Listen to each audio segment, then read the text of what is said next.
Leitura comentada do livro Quero Me Eleger, o que devo fazer, de minha autoria, e vai ser um curso online para as pessoas que querem concorrer a vereador nesse ano de 2024. E eu estou fazendo esse curso voltado para os pré-candidatos do PL. Então, qualquer coisa que vocês escutarem, levem em consideração que eu estou falando para pré-candidatos do PL. Eu escrevi esse livro em 2018, muito em função de eu ter sido vetado pelo então PSDB de concorrer a deputado estadual, sendo vereador no município de Viamão. E aqui eu meio que tentei contar alguns segredos sobre as pré-campanhas e as campanhas das pessoas que não conhecem muito de política, mas gostariam de ter acesso a um cargo eletivo ou mesmo trabalhar como assessor, algo nesse sentido. E como eu nunca fui apadrinhado político de ninguém, eu escrevi esse livro justamente para ensinar as pessoas que queriam entrar no meio político a ter uma noção sobre como se comportar, como fazer para ter uma chance de se eleger vereador. No caso, foi escrito ainda quando eu era vereador no município de Viamão, depois acabei me tornando vereador no município de Porto Alegre, utilizando alguns desses princípios. Concorri a deputado em 2022, sou o primeiro suplente da federação e acho que esse conhecimento pode ser útil para as pessoas que querem iniciar uma jornada política, começando pelo cargo de vereador. Então, eu vou fazer essa leitura comentada, vou tentar fazer um vídeo sem interrupções, para que num único link vocês tenham acesso a todo esse curso. Óbvio que vocês podem colocar para assistir com a velocidade 2, 1.5, 1.75, que isso vai ajudar a ser mais rápido para você absorver essa informação, mas o motivo pelo qual eu estou fazendo esse vídeo é porque, como eu costumo doar o livro ou vender ele por um preço muito irrisório, perto do custo de fabricação, acaba ficando economicamente inviável eu ficar dando esse livro, ou mandando esse livro para as pessoas que estão me pedindo. Então eu decidi fazer o vídeo e quando alguém me pedir, eu vou mandar o link do vídeo e qualquer coisa também posso tentar mandar o PDF para a pessoa ter acesso para uma leitura, mas de qualquer maneira está sendo feita agora a nossa leitura comentada do livro Quero Me Eleger, o que devo fazer. Prefácio. Por que eu quis ser político? A palavra político significa de forma ampla aquele que participa da vida de sua cidade ou comunidade. Já a palavra idiota na Grécia Antiga tinha o significado contrário, sendo aquele que se preocupa consigo mesmo. Talvez você desconhecesse essa definição, no entanto, certamente já se questionou sobre a viabilidade de seguir na sua vocação de ajudar cada vez mais pessoas através da política. Sopesando prós e contras de adentrar em uma vida pública sem saber exatamente o que encontraria pela frente. Eu passei por estes mesmos questionamentos, não há 6 anos, mas há 10 anos, porque eu fui desde 2012 líder comunitário, desde 2017 vereador em Viamão, desde 2020 vereador em Porto Alegre. E quando nós iniciamos uma jornada política, a gente não sabe exatamente aonde a gente vai chegar. Mas, se não fosse aquele primeiro passo, aquela primeira motivação, aquilo que eles chamam de day one, a gente não chegaria aonde vai chegando. Isso em qualquer aspecto da vida. Esses dias eu vi uma palestra do Salim Matar sobre como ele fez para chegar a ter a maior locadora de veículos do Brasil. E ele falou sobre o day one. Eu não conhecia esse conceito de day one. O dia 1. O dia onde tudo mudou e as coisas começaram a fazer sentido numa trajetória política. E eu vou dizer para vocês qual é que foi o meu dia 1, o meu day 1. Eu, primeiro, tenho que contar. Sou filho de pai mecânico de aeronaves, técnico, um salário, cerca de 3 salários mínimos.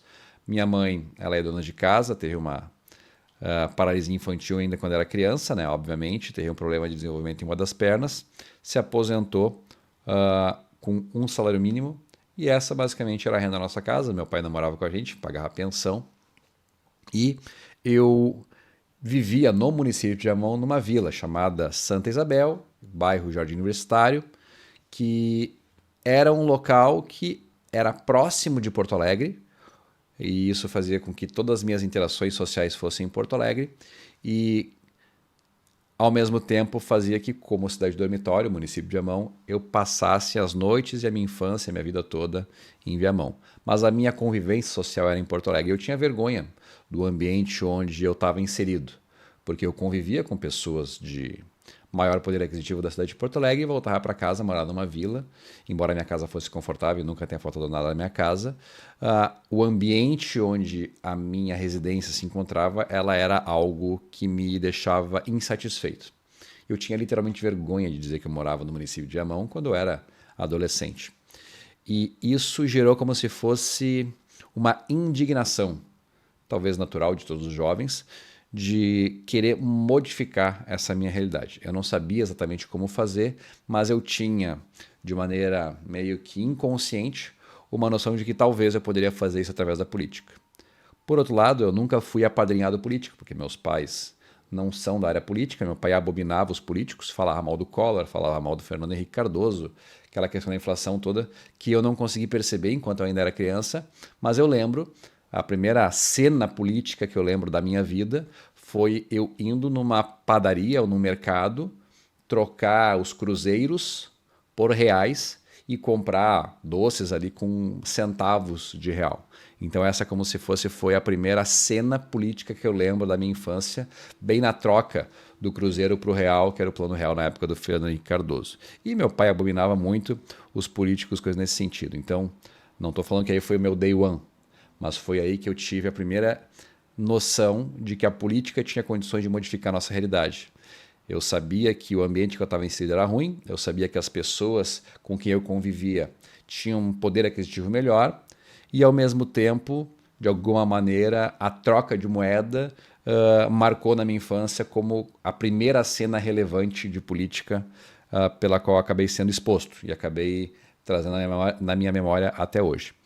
E essa indignação ficou comigo. Eu estudei em escola pública, primeiro grau, segundo grau, primeiro grau na Escola dos Padres, que chamam ali na Avenida da Liberdade, segundo grau na Walter Jobim, aqui na Avenida Walter Jobim, no município de Viamão, bairro Aparecida. Eu ia a pé todos os dias e achava que, enfim, tinha que participar de alguma forma para tentar modificar minha realidade. Quando eu estava chegando na formatura do meu primeiro grau, no terceiro ano do segundo grau, no ensino médio, eu comecei a me dar conta que a minha capacitação para encarar o mercado de trabalho era muito baixa. Embora eu fizesse Senai desde 2000, mais ou menos, onde eu fiz o curso de elétrica e depois fiz curso de mecânica e depois fiz curso de elétrica, eu comecei a perceber que eu não tinha como se fosse capacidade de entrar numa faculdade. E daí eu cheguei no professor André Luiz, quem é da Santa Isabel, quem estudou no Walter Jobim vai lembrar, o professor de História André Luiz, de cabelo encaracolado, e ele era o diretor do colégio naquela época. Eu estava no meio do terceiro ano do segundo grau e falei: professor, eu preciso que o senhor me rode. Por quê? Ele perguntou. Eu falei: não, porque eu estou vendo que eu não vou conseguir me formar e passar no vestibular, que a minha intenção na época era passar no vestibular, fazer faculdade de física na URGS. E daí ele falou: não, Gessé, tu tá viajando. Óbvio que ele não deve ter usado essas palavras, né? Mas tu não vai conseguir aprender nada aqui que vai te ajudar a chegar na faculdade. O que tu precisa é te formar e fazer pré-vestibular para ter mais chance de conseguir ser aprovado no vestibular para fazer a faculdade que tu queira.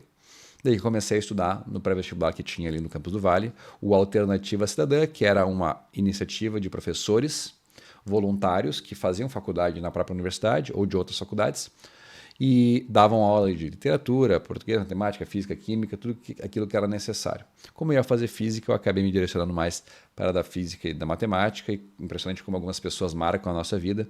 Eu lembro até hoje do professor Fabiano Bernardi, que de fato era alguém que me ajudou bastante, tá? Por que eu estou contando isso? Porque às vezes vocês veem um vereador de capital que fez, quando concorreu a deputado estadual na última eleição em Porto Alegre, fez 12.500 votos, e vocês acham que isso foi fácil para ele. Esse cara aí concorreu e se elegeu, ou concorreu e bateu na trave, ou ele tem uma vida muito diferente da minha e por isso que ele tem essas facilidades de conseguir as coisas e eu não tenho essa mesma facilidade. A verdade é que não é fácil para ninguém. Minha mãe é deficiente física, meu pai é mecânico e as dificuldades são postas para todos. E o que foi o meu diferencial nesse momento de formação? o meu diferencial nesse momento de formação foi que quando chegou o pré-vestibular, eu percebi que eu estava com uma deficiência educacional enorme, mas assim, ó, absurda. E o que eu comecei a fazer? Comecei a estudar 1 ano de preparação para o vestibular, estudando basicamente matemática e física. Então isso me ajudou muito, acabei sendo aprovado para física na URGS, no ano anterior eu tinha reprovado, e posteriormente eu tive vontade de entrar na Academia Militar das Agulhas Negras, que é uma faculdade do Exército de Ciências Militares. E eu comecei a estudar, levando em consideração a bagagem que eu já tinha de matemática e física, eu comecei a estudar as outras matérias. Comecei a estudar português, química, enfim, as matérias que eram condição daquele concurso. E rodei. E o que acontece? Eu tentei uma bolsa no colégio Elite, que é um colégio no pré-vestibular Elite, que eu não sei se existe ainda, mas era de propriedade ou sociedade do Daniel Lavouras, que é formado no ITA, e ele me deu uma bolsa lá de 70%, consegui convencer meu pai a pagar essa bolsa para mim, e por durante 1 ano eu estudei para passar na Escola Preparatória de Cadetes do Exército. Passei na Escola de Cadetes do Exército, fui para Campinas, fiz 1 ano de Campinas, Escola Preparatória de Cadetes do Exército, fui para a AMAN e pedi desligamento no primeiro ano da AMAN. Teve umas confusões, porque fiquei 1 ano, tive problema no joelho, voltei para Porto Alegre, fiquei aqui, mas enfim, sei que depois de 2 anos, nessa vai e vem, acabou que eu retornei para Porto Alegre e passei no vestibular para administração na URGS e passei no concurso que eu sou aprovado até hoje e do qual sou servidor público até hoje, que é o Tribunal Regional do Trabalho da 4ª Região. E talvez aqui seja como se fosse o primeiro grande conselho que eu posso dar para qualquer pessoa que queira entrar na política. Antes de entrar na política, eu estabilizei primeiro a minha vida pessoal. Sei que, para os liberais, ser servidor público não é algo elegante, mas quando eu entrei no serviço público, eu não tinha noção de liberalismo econômico, e foi a forma que eu encontrei de estabilizar minha vida antes de me dar conta de que eu queria, de fato, fazer a diferença das pessoas através da política. E eu acho que isso é muito importante, ter uma profissão antes de se lançar a uma carreira política. Porque o que eu mais vejo na política são políticos desesperados não podendo perder a posição de poder que eles têm, porque fora da política o padrão de vida deles vai diminuir de maneira enorme. E eu acho que isso é uma armadilha que, obviamente, é difícil de ser desarmada, porque se eu for pedir para todas as pessoas entrarem na política tendo a sua vida econômica estabilizada, muitas pessoas vão deixar de entrar na política. Mas eu considero isso como se fosse um pilar que vai te trazer muito mais segurança. Não depender da política é um grande diferencial que qualquer político deveria ter. Não vou dizer que tem que ter, porque temos políticos que, obviamente, não têm e são bons políticos. Mas é algo que eu acho que todos os políticos deveriam ter. Mas quando eu entrei no tribunal e comecei a ser servidor público, ganhei um salário bastante razoável e acho que daquilo que me pedem faço bastante na minha atribuição, a mim delegada pela minha função de servidor público, eu ainda assim mantive aquela minha centelha de indignação que me fazia, me conduzia, me movia desde quando eu era mais jovem, desde que eu era criança. E ao entrar no serviço público, nós descobrimos uma coisa que não deveria acontecer, mas é um fato, é que o serviço público ele é altamente desmotivador, embora remunere bem, dada a realidade do nosso país. Por quê? Porque não existe como se fosse um grande projeto de longo prazo para os servidores públicos. Tu é pago para fazer uma função. Essa função é burocrática, essa função é maçante, essa função parece que não tem um propósito e, no meu caso, como eu era da área da segurança, eu fazia, no início da minha jornada de servidor público, a conferência de bolsas que passavam pelo raio-x, como mais ou menos acontece hoje, por exemplo, no aeroporto. E eu achava que o salário que eu recebia e a minha capacitação e as minhas próprias capacidades não eram condizentes com essa atribuição. Então, eu tive uma grande frustração no serviço público.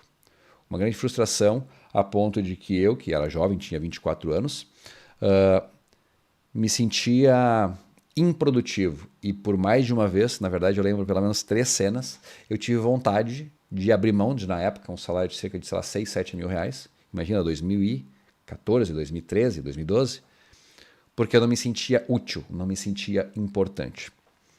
E eu acho que essa é uma grande leitura que deve ser feita em qualquer coisa que tu vai fazer na tua vida.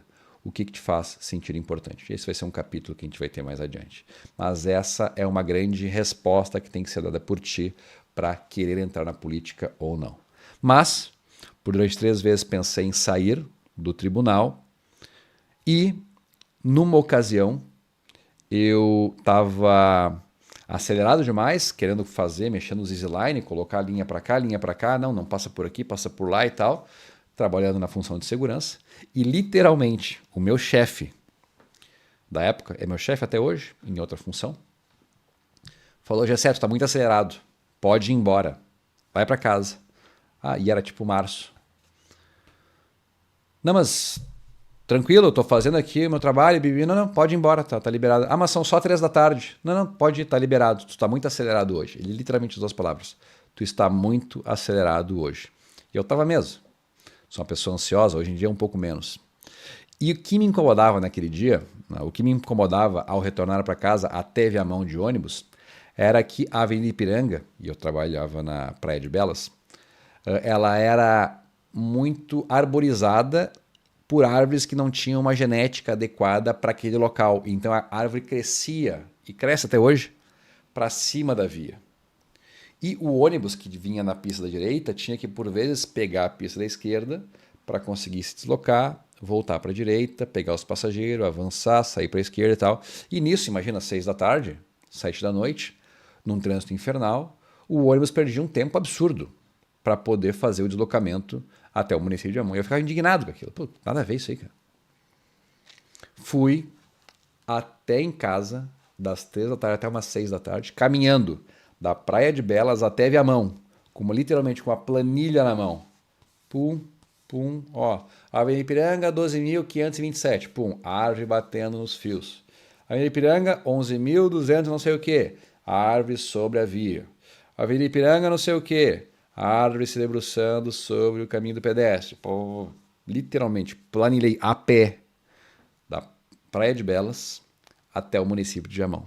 E como eu tinha feito isso da Praia de Belas até Viamão, no sentido de quem está voltando para Viamão, no dia seguinte eu voltei a pé, de Viamão até Porto Alegre, caminhando, planilhando, endereço e dando característica de cada árvore em cada condição.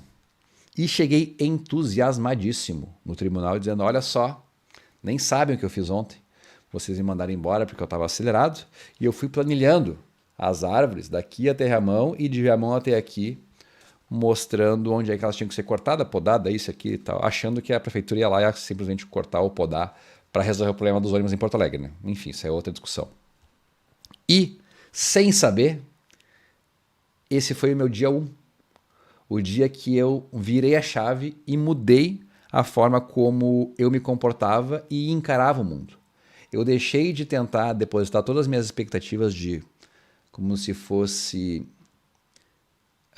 busca de prestígio pessoal no meu trabalho, que era onde eu estava buscando que estava me sendo sonegado, e passei a buscar isso na doação do meu trabalho para, como se fosse resolver problemas sociais comuns. O caso das árvores é um caso desse. Então esse foi meu dia 1. E a partir daí eu comecei a me colocar à disposição da comunidade para várias questões.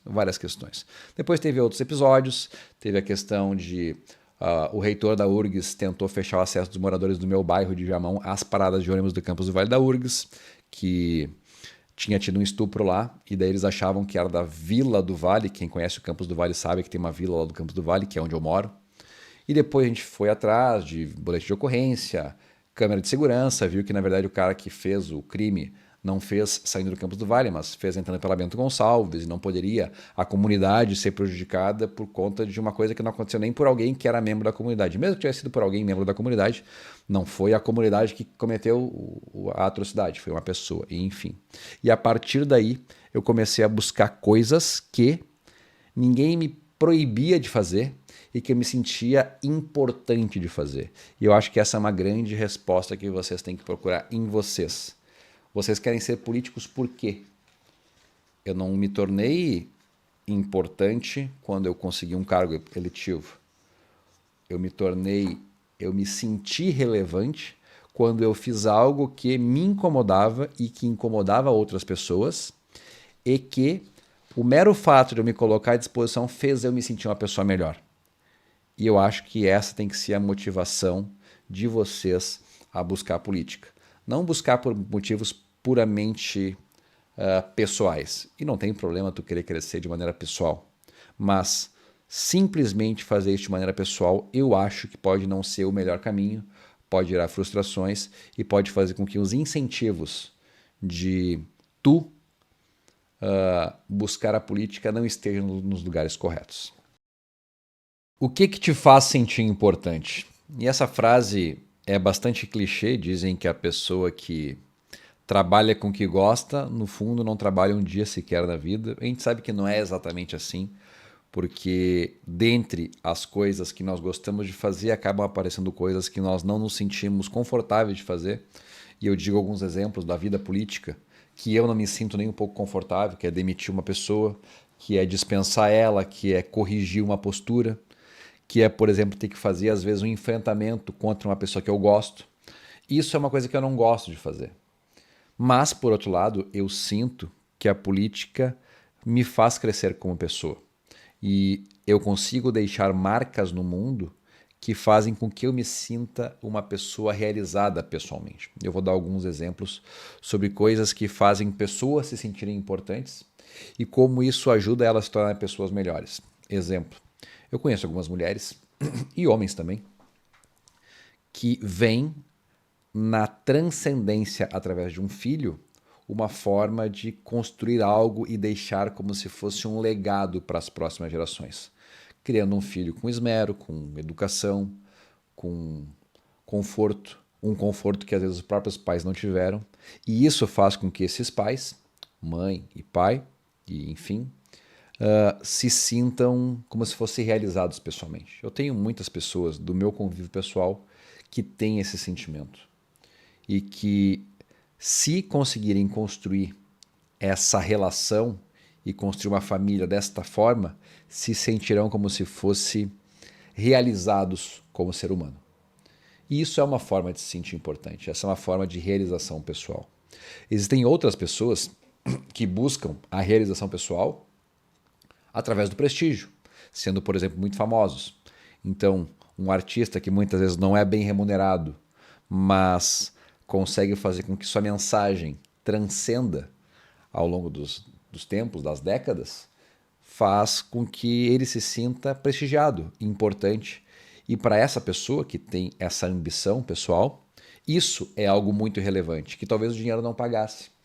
Existem outras pessoas, por exemplo, que veem um sentido de importância através da riqueza, tendo muito dinheiro, tendo muito poder, podendo mandar nas pessoas ou modificar realidades, coisas nesse sentido, que não tem nada de errado. Embora a cultura brasileira um pouco que abomine a riqueza, se conquistada de maneira honesta, através do trabalho, através da organização das cadeias produtivas, não tem nada de errado de ser adquirida.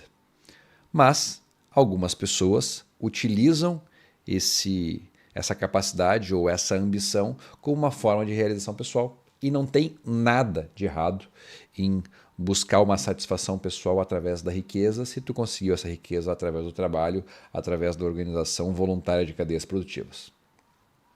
Existem outras pessoas, e esse é um exemplo meu, que a realização pessoal não está na riqueza, não está necessariamente no prestígio, mas sim em construir coisas. É como se iniciasse projetos, executasse projetos e entregasse projetos, quase como se fosse um arquiteto ou um engenheiro que vê a realização da obra pronta. Eu, particularmente, me sinto feliz com isso.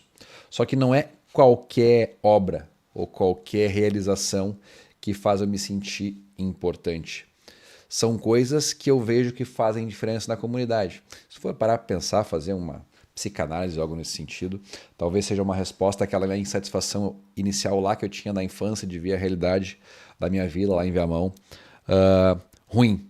mas é algo que eu me sinto de fato feliz por fazer, eu me sinto importante por fazer, me sinto relevante.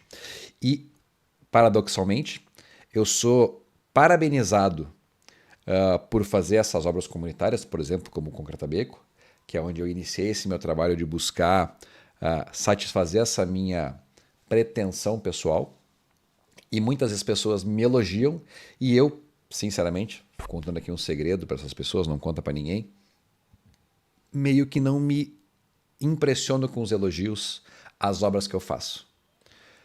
O que me satisfaz não é a impressão que as pessoas têm de mim pelas coisas que eu faço, mas sim o que me impressiona, o que faz eu me sentir satisfeito é eu saber que eu de fato contribuí de maneira significativa para construir algo que vai permanecer no tempo, quase como se fosse transcender além de mim.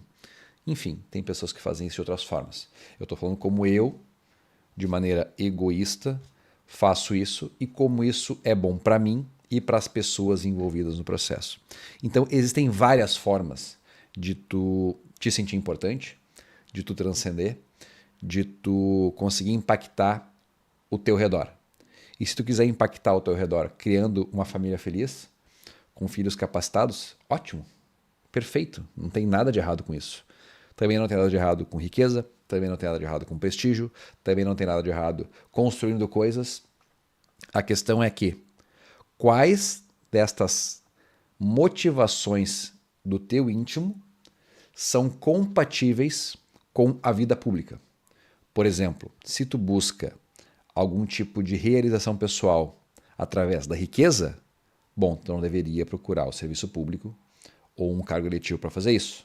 Eu acho que eu não preciso me estender para explicar isso. Se, por outro lado, tu gostaria de deixar marcas no mundo como eu gosto, eu acho que tem um caminho de compatibilidade. Se, por outro lado, família para ti é algo muito importante, talvez, não estou falando que não seja, mas talvez a vida pública não seja o melhor local para isso.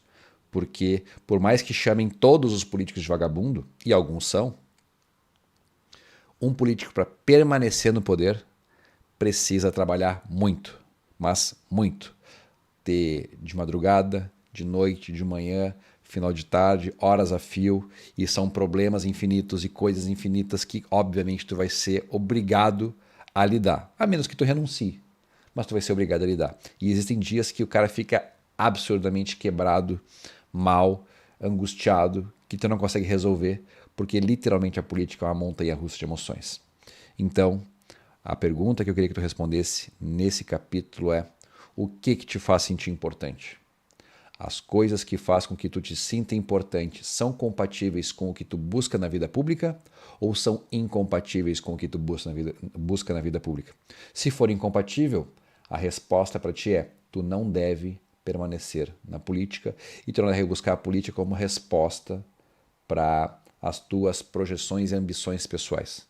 Se, por outro lado, os anseios pessoais, as coisas que te fazem sentir bem, são compatíveis com o que se espera de uma vida pública, então parabéns, seja bem-vindo, tu vai ser um excelente político. Bom, deu para entender que a vida do político é muito mais complexa do que de fato parece. Para quem vê de fora, pensa que basta levantar o braço, dizer sim, dizer não, ou fazer populismo, ou votar pelas coisas de um lado do espectro político e as coisas estão resolvidas. Não, não é bem assim. É muito mais complexo. Primeiro porque tu tem que manter uma coerência ideológica, tu tem que ter uma conduta e uma vida correspondente com aquilo que se espera de alguém que tem a sua vida pública. As pessoas vão te olhar na rua, vão te reconhecer. A tua família, às vezes, vai ser reconhecida, às vezes vai ser ameaçada. Às vezes, uma pessoa não vai entender o porquê tu votou de uma determinada forma. E a minha defesa para isso é o embasamento ideológico. Mas, superada essa situação, tu fez a avaliação no capítulo anterior que o teu futuro, as tuas ambições pessoais são compatíveis com a vida pública. Então agora tu quer te eleger, fazer com que tu consiga atingir o objetivo eleitoral para conseguir, através dessa procuração de representação, representar uma parcela da população.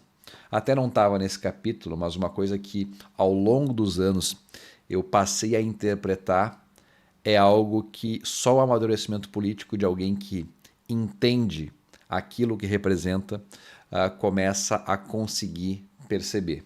eu cada vez mais tenho percebido que o meu dedo, a minha votação na telinha lá da Câmara de Vereadores de Porto Alegre representa um pedaço da inteligência da cidade de Porto Alegre e representava um pedaço da inteligência do município de Viamão. E se um dia eu for prefeito, vai representar a maioria da população de Porto Alegre. Um dia, se eu for governador, vai representar a maioria do estado do Rio Grande do Sul e assim por diante. E, às vezes, a gente não tem essa noção de que o nosso ato, o nosso gesto, o nosso voto representa um pedaço da inteligência da cidade. Por exemplo, Porto Alegre hoje tem 36 vereadores. Para aprovar um projeto, precisam, na maioria dos casos, 19 votos. E 1 sobre 19 vai dar cerca de 4, alguma coisa, 5%, mais ou menos. Então, o meu voto, sim, representa 5% do sim de qualquer coisa que possa acontecer na cidade de Porto Alegre. E o meu voto não representa um percentual menor, que vai depender dos outros também, mas é mais ou menos essa a lógica. Ou seja, é como se eu fosse um delegado que tem uma atribuição de ajudar na tomada de decisões, que quando eu voto sim, eu coloco 5% de peso no resultado final. Quando, por outro lado, eu digo não, o meu não se soma para que aquilo venha acontecer, e se não tiver como se fosse potência o suficiente, é como se a coisa não pudesse prosperar. Se for parar para pensar isso dentro de uma Câmara de Deputados é a mesma coisa, numa Assembleia Legislativa é a mesma coisa, óbvio que cada número de deputados vai modificar o peso relativo desse voto. Então, hoje, cada vez mais eu tenho percebido que eu me eleger não é como se fosse eu ocupar um cargo. É as ideias que eu represento contra imposto, contra privilégio, contra, enfim, ideologização, essas coisas todas que eu defendo do ponto de vista liberal e também com uma pegada de conservador, acabam sendo representados pelo meu voto. Então é como se eu não fosse um CPF, eu fosse um pedaço da inteligência daquele pensamento que eu compartilho, que eu represento. Então, se tu for parar para pensar do ponto de vista filosófico, é muito mais profundo do que a gente consegue conceber numa primeira olhada. Então, a importância de tu manter uma coerência ideológica aumenta. Porque isso justamente por ser uma representação delegada dos eleitores para o representante, eles ao observar isso vão te julgar por aquilo que tu prometeu e aquilo que de fato tu entrega.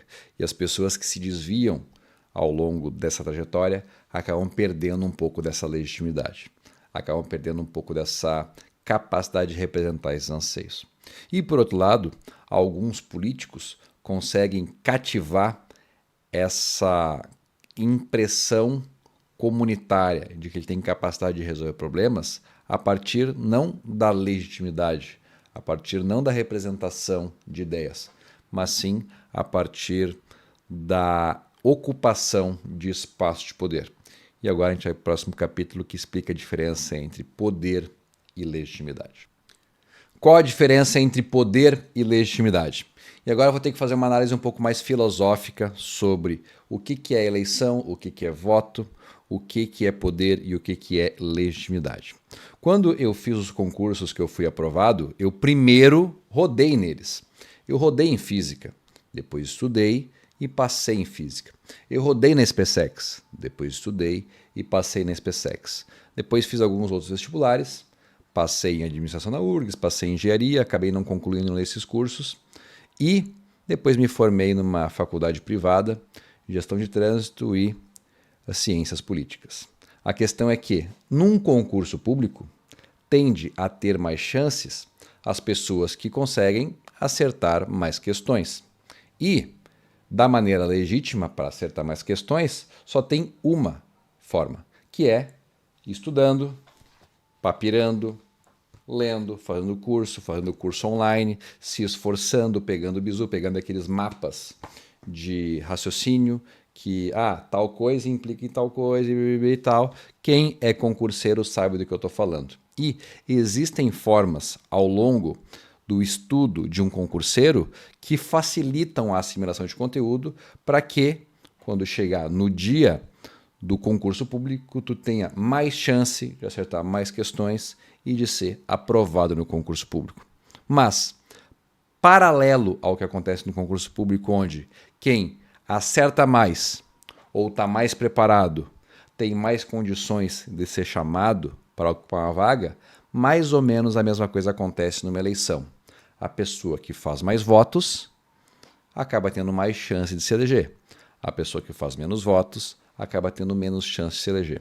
Então, da mesma maneira que um concurseiro estuda para aumentar a chance de conseguir fazer mais questões, um político acaba buscando ao longo da sua trajetória, ao longo do seu trabalho, por métodos legítimos e, infelizmente, alguns acabam aplicando métodos ilegítimos para conseguir aumentar a sua densidade eleitoral. E aqui eu vou explicar mais ou menos quais são as formas que os políticos usam para aumentar a sua densidade eleitoral. Da mesma maneira que um concurseiro estuda para fazer mais questões, os políticos têm pelo menos duas formas de conseguir cativar eleitores e convencer eles a ter o seu voto. Uma delas é a legitimidade e a outra delas é o poder. Vou explicar para você a diferença entre poder e legitimidade. Eu jogo um jogo e as pessoas que me ajudaram a escrever esse livro não gostam que eu use o exemplo do jogo como exemplo, porque eu explico o jogo para explicar a lógica e depois eu conto a lógica. Mas é o jeito que eu sei fazer. Eu jogo um jogo chamado Successors. O jogo Successors, ele é um jogo onde o Alexandre o Grande, que tinha 33 anos de idade, tinha conquistado praticamente o mundo todo. É um desses jogos de tabuleiro de nerd. E aos 33 anos ele não tinha nenhum filho em idade adulta e não tinha deixado nenhum sucessor lógico para ocupar o cargo dele, caso ele viesse a falecer. E foi isso que aconteceu. Ele, que tinha conquistado praticamente todo o mundo conhecido, acabou vindo a falecer. E, ao morrer, ele, que dominava praticamente toda a Europa e toda a Ásia, deixou os seus generais, um governador em cada estado lá que ele tinha conquistado. E esses governadores, esses generais, começaram a brigar entre si para tentar suceder o Alexandre o Grande, ocupar o cargo que era ocupado pelo imperador Alexandre o Grande. E existem basicamente duas formas, na prática três, mas duas formas de ganhar o jogo. O primeiro é o lógico, o intuitivo. Aquele general que conseguir dominar 70%, 80% do território que o Alexandre o Grande dominava, vai ser o sucessor do Alexandre pela força, pela imposição. Isso é meio lógico. Imagina, se alguém que ocupa praticamente todos os espaços, todos os cargos, todos os postos que o Alexandre o Grande mantinha dentro do seu império, é meio evidente que essa pessoa vai ser o sucessor por meio da força do Alexandre o Grande. E a outra forma que existe de vencer o jogo é através da legitimidade. E essa é um pouco contra-intuitiva, mas faz todo sentido. O Alexandre o Grande tinha esposas, tinha filhos, ele tinha uma história, ele, bem ou mal, pelo povo que ele dominava e que tinha algum tipo de admiração por ele, era respeitado. Então, quando Alexandre o Grande morreu, a população via nele um líder, via nele um governante. E a outra forma de ganhar o jogo é através da legitimidade, como se tornando o legítimo sucessor do Alexandre. Daí, por exemplo, ao longo do jogo, vão surgindo algumas peças que vão surgindo de maneira aleatória. Lá não sei onde, o filho do Alexandre o Grande está perdido. Resgate e mantenha consigo que você ganhará 3 pontos de legitimidade. Uma das ex-esposas do Alexandre o Grande está na Macedônia. Vá até Macedônia, proponha casamento para ela que você ganhará 4 pontos de legitimidade. E vai indo. O corpo do Alexandre o Grande está não sei onde. Pegue o corpo e realize um funeral. Ganhará 5 pontos de legitimidade. Pegue o corpo de Alexandre o Grande e enterre em Alexandria, ganhe 10 pontos de legitimidade. O que é a legitimidade nessa lógica? É como se, através da informação, a população passasse a saber que existe, dentre aqueles generais, um que legitimamente, por defender os interesses do imperador morto, seria o sucessor natural para aquele posto. Como? Cuidando do corpo, enterrando o corpo com honras militares, cuidando das ex-esposas, criando os filhos. Essa seria a forma de suceder Alexandre o Grande através da legitimidade. Ah, mas o que tem a ver legitimidade e poder no jogo e na política? Bom, no jogo tu já entendeu. Poder é pancadaria, ocupação de espaços e ganhou na força. Legitimidade no jogo é tu ser visto como o legítimo representante dos anseios do imperador que se foi. E na política, o que é poder e o que é legitimidade? Na política, poder é a ocupação de espaços. Os políticos, tradicionalmente, votam para criar cargos.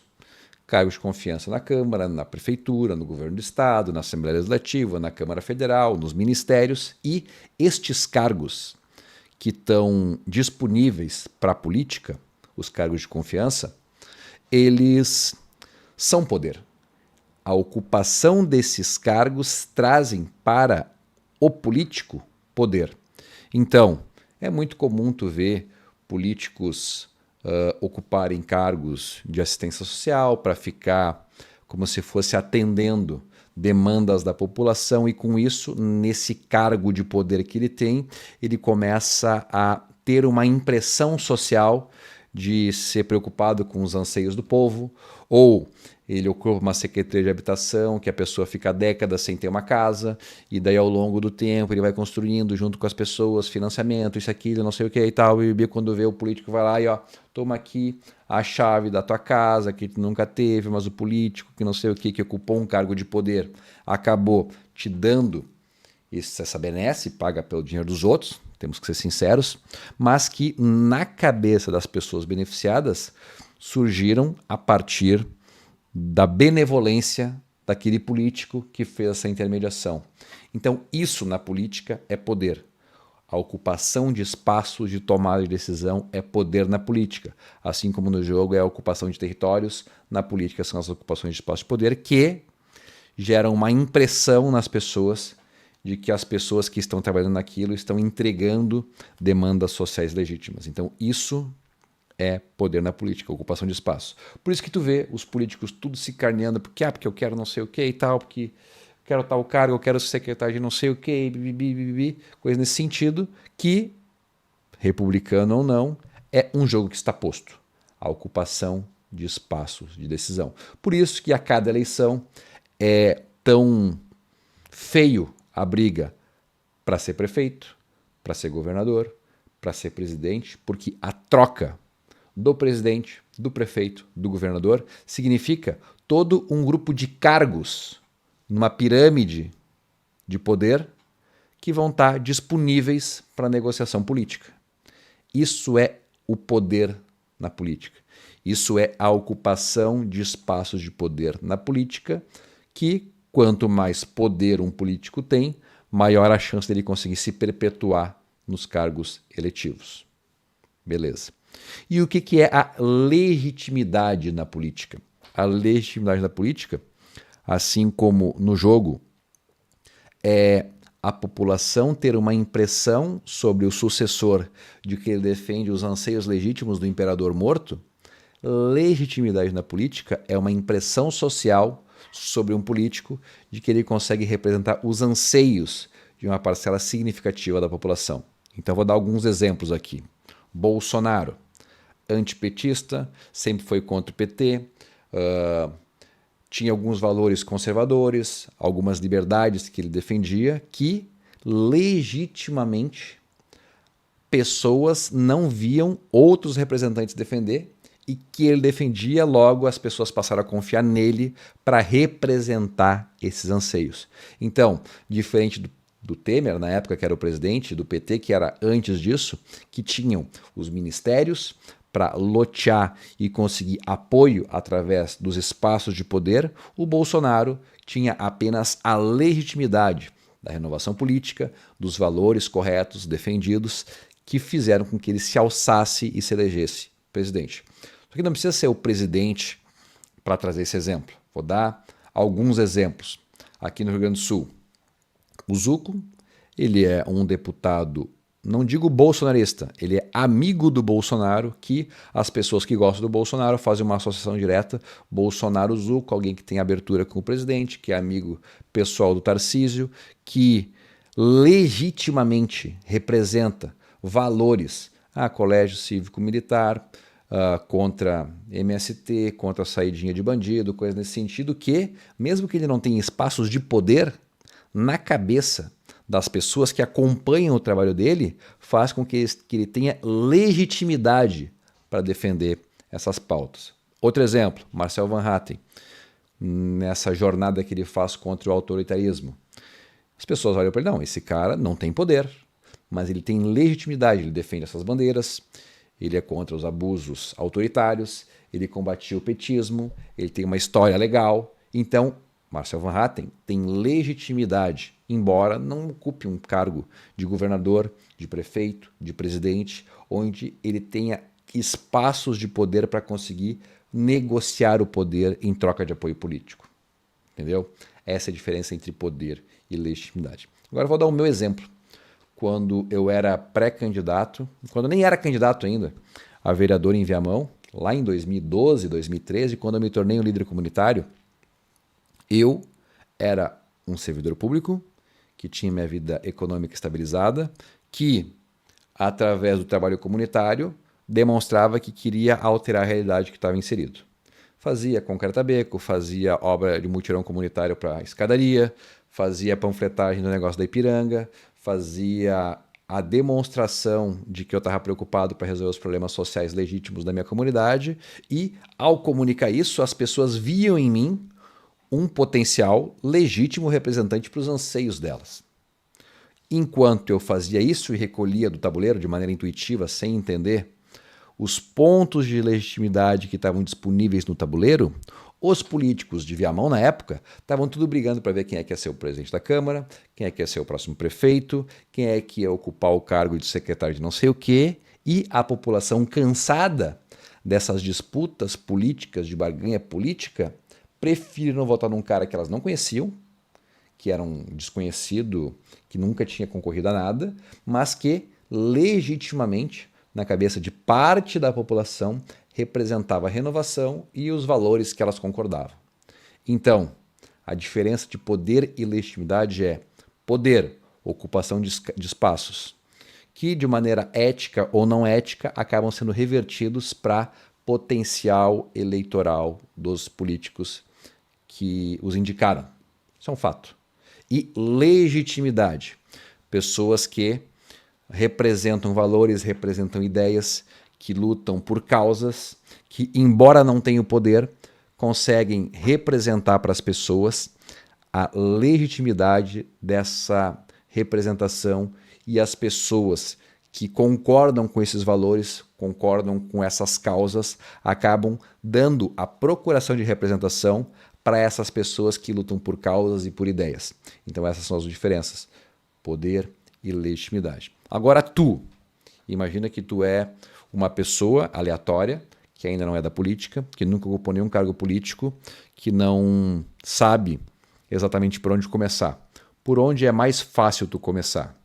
Tem o poder, que é se juntar junto de políticos, pedir para ocupar cargos de poder, para começar a fazer algum trabalho, sei lá, habitação, transporte, segurança, saúde, através das estruturas de poder, ou tu pode se tornar como se fosse um comunicador, um defensor de causas, alguém que luta pela solução de algum problema, sei lá, mapeamento colaborativo de lâmpadas queimadas, denunciar buraco na infraestrutura viária, denunciar descaso com a saúde, denunciar problemas que acontecem, por exemplo, de fiscais que multam mesmo sem ter coisa para multar. Entendeu? São duas coisas diferentes, dois caminhos completamente diferentes. Poder, ocupação de espaços e legitimidade, defesa de causas, defesa de ideias, defesa de princípios.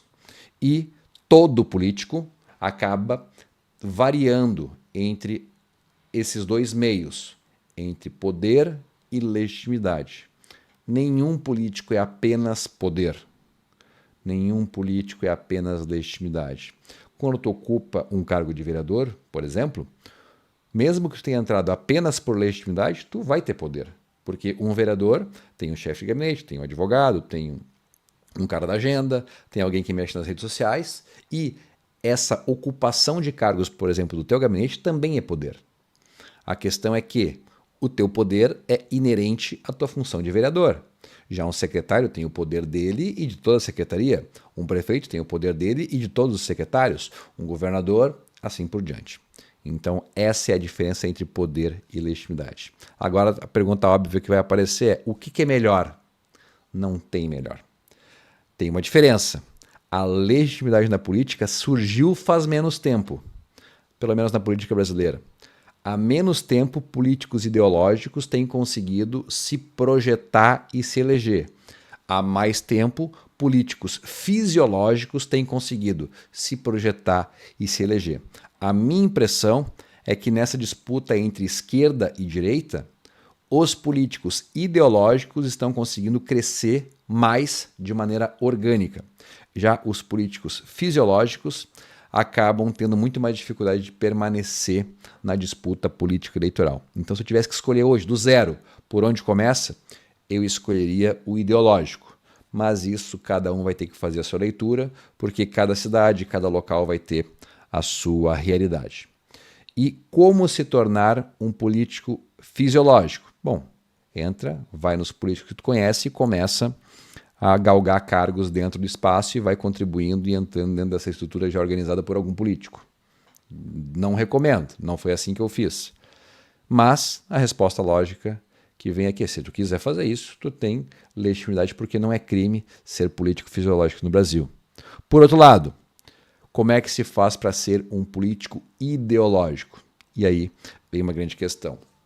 Para ser um político ideológico, tu precisa de fato defender causas, ideias, projetos, coisas que ou são intangíveis, tu não consegue pegar na mão, mas que as pessoas concordem, ou grandes soluções para problemas que atingem muitas pessoas. Então, por exemplo, o asfaltamento de uma avenida importante da tua cidade, ou lutar para que o tapa-buraco da cidade seja feito de maneira adequada, ou fiscalizar que a saúde do município tenha médico, tenha pediatra, tenha ginecologista, algo mais nesse sentido, ou qualquer coisa no sentido de ir ao encontro de um anseio legítimo da sociedade. Essa é a forma de tu ser um político ideológico no Brasil.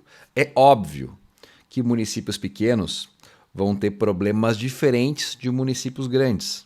Municípios pequenos vão ter uma questão de tu conhecer todos os vereadores, de tu conhecer o prefeito, e talvez o ideológico puro, como se fosse o bem contra o mal, a direita contra a esquerda, talvez não faça sentido tu lutar do ponto de vista na busca da legitimidade. Mas fiscalizar serviço público, fiscalizar a jornada de trabalho de servidor, fiscalizar alguma coisa que seja ineficiente, denunciar problemas de corrupção, denunciar algum tipo de imoralidade, algum gasto, algum desperdício, pode fazer sentido para ti. Já, por outro lado, quando tu quer ser um deputado, alguma coisa desse sentido, faz muito mais sentido tu ser o defensor de uma solução para um problema intangível. E tu vê isso aí direto na esquerda e na direita.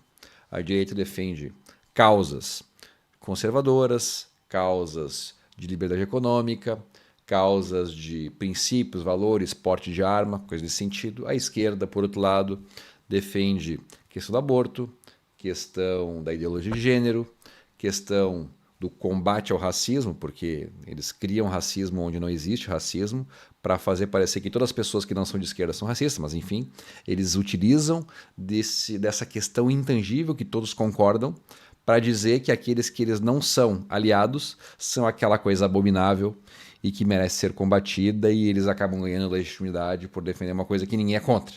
né? Quem é a favor do racismo? Não faz sentido.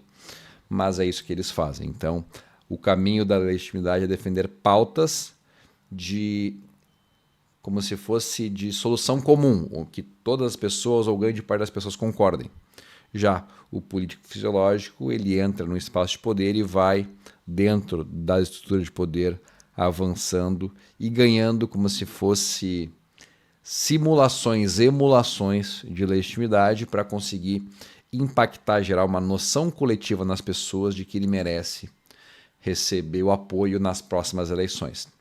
E aí veio uma questão interessante. Desde quando tu tem que estar fazendo esse tipo de trabalho, tanto fisiológico quanto teológico? A resposta é o maior tempo possível. E depois que se inventou a figura da pré-campanha, não acaba mais a campanha eleitoral. Tem diferenças entre o período eleitoral e o período não eleitoral. Mas na prática, se tu for deixar para demonstrar os teus valores, os teus princípios, as coisas que tu acredita, somente nos 45 dias de campanha, é óbvio que tu não vai conseguir atingir o sucesso. Torne-se uma autoridade. Agora que tu descobriu a diferença entre legitimidade e poder, vem a pergunta: como eu faço para demonstrar legitimidade? Ou como eu faço para demonstrar ser alguém que entende daquilo que eu estou fazendo, mesmo que eu ocupe um espaço de poder? E daqui eu digo para vocês têm que se tornar autoridade naquele tema que vocês escolheram representar. E aqui eu digo, comece com um tema. Não digo que tu tem que escolher um tema e ficar 10 meses naquele tema até se tornar uma autoridade naquilo. Mas também não adianta tu pegar e falar sobre 50 coisas diferentes. Escolhe, obviamente, 2 ou 3 coisas que tu sente a vontade de defender, começa a falar sobre aqueles temas e ao longo do tempo vai te refinando para ficar muito bom num tema específico. Vou dizer do meu exemplo. Eu já representei várias causas e anseios ao longo do tempo. Alguns que eu gostava mais, outros que eu gostava menos, mas que no momento era um anseio social legítimo que a sociedade esperava que fosse defendido. Por exemplo, durante a pandemia, eu era vereador em Remão e eu já realizava a fiscalização nos postos de saúde para ver se os médicos estavam trabalhando, saber se tinha material, qual é que era o tempo de espera e algo nesse sentido. E muitas vezes eu não tinha o que fazer, porque a solução não vinha de uma fiscalização. Porque tinha uma alta demanda por atendimento, os médicos estavam de fato trabalhando, não tinha o que fazer. Então eu ficava no saguão do posto de saúde, da unidade básica de saúde, ou da UPA, olhando quanto tempo demorava para ser chamado as pessoas, ponto. E essa já era a minha fiscalização.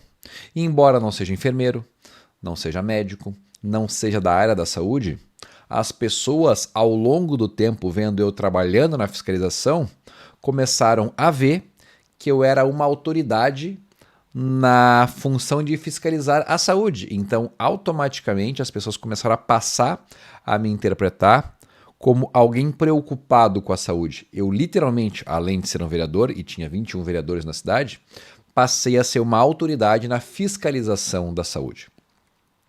Mas o tema que eu gosto mesmo, assim, de saber defender, saber os artigos, conhecer meandros, lógica de engenharia, lógica de arquitetura, questão de velocidade de escoamento e coisa nesse sentido, é trânsito.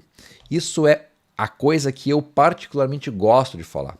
Trânsito e infraestrutura, mas especialmente infraestrutura de trânsito. É o que eu gosto de falar. Gosto de falar de asfalto, gosto de falar de ponte, gosto de falar sobre tempo de semáforo, coordenação de semáforo, é uma coisa que eu gosto de fazer. E as pessoas que me acompanham e me conhecem que eu ando com a minha rodinha, meu monociclo, quem me conhece sabe que eu ando com essa placa aqui nas costas, ó, do meu monociclo, sabe que o tema que eu gosto de falar é trânsito. Então, meio que por uma condição de vida, eu sou uma autoridade em assuntos de trânsito. Tu tem que te tornar uma autoridade nos assuntos que tu gostaria de defender, ou que pelo menos é tão importante a defesa daqueles assuntos para a tua cidade que tu precisa te tornar a autoridade para poder combater os problemas daquele problema que está afetando uma grande quantidade de pessoas. Então, escolhido o teu caminho, torne-se uma autoridade naquele assunto. Eu vou dar outros exemplos. Tem deputados e vereadores que se especializam em causa animal. A remoção de animal atropelado, fazer tratamento, castração, fazer, sei lá, tirar doenças, fazer cirurgia, fazer a questão de tratamento de sarna, pulga, carrapato, multirão de adoção. Se tu for para pensar, para uma pessoa que gosta de animais, e até tem aqui a Tesla, olha, tá deitada ali, gosta de animais, se tornar uma autoridade na causa animal é uma distância muito grande. Tu precisa, de fato, conhecer veterinários, conhecer tratamentos, ter espaço para conseguir fazer uma remoção, saber para quem ligar caso dê algum problema de acidente de trânsito. Então, a causa animal permite que as pessoas que de fato se preocupam com ela venham a se tornar autoridades nessa causa. E quando tu te torna uma autoridade na defesa de uma causa na tua cidade, as pessoas passam a te ver como uma referência. Assim como hoje, modéstia à parte, eu sou visto como uma referência na questão de assuntos de trânsito, porque eu sou contra a regulamentação dos aplicativos, eu defendo pautas de mobilidade, asfaltamento de vias, modificação de entradas, de saída, melhoramento de rótulas, questão de sincronização de semáforo, contra a demarcação exagerada de faixa azul para ônibus. Gosto de fazer bolsões de moto para as motos junto ao semáforo à frente dos veículos. Enfim, fiz uma lei que permite que as vans escolares possam utilizar a faixa azul. Sou contra a demarcação exagerada de faixa azul, acho que eu até falei sobre isso. Então, quem me acompanha sabe que eu me tornei uma autoridade de trânsito, autoridade em assuntos de trânsito. Ao mesmo tempo, eu sou um liberal econômico, então eu sempre voto alinhado, sempre não sei o quê, mas tu não tem mandato. Nada impede de tu ser uma autoridade num tema sem ter mandato. Basta que tu defenda com propriedade esse tema. Exemplo, tu é um professor que anos educa, há 20 anos em sala de aula. Cara, tu sabe quais são os problemas que fazem com que as crianças percam a atenção. Ou tu sabe qual é que foi a política que mudou ao longo dos últimos 20 anos na educação que fizeram com que a qualidade da educação seja pior agora do que no passado. O que tu precisa fazer? Tanto na causa animal, na educação, na saúde, na fiscalização de trânsito, na questão de qualquer coisa. Tu tem que fazer com que as pessoas saibam que tu sabe disso. E que conheçam as tuas soluções para os problemas que existem. Então, o que eu digo?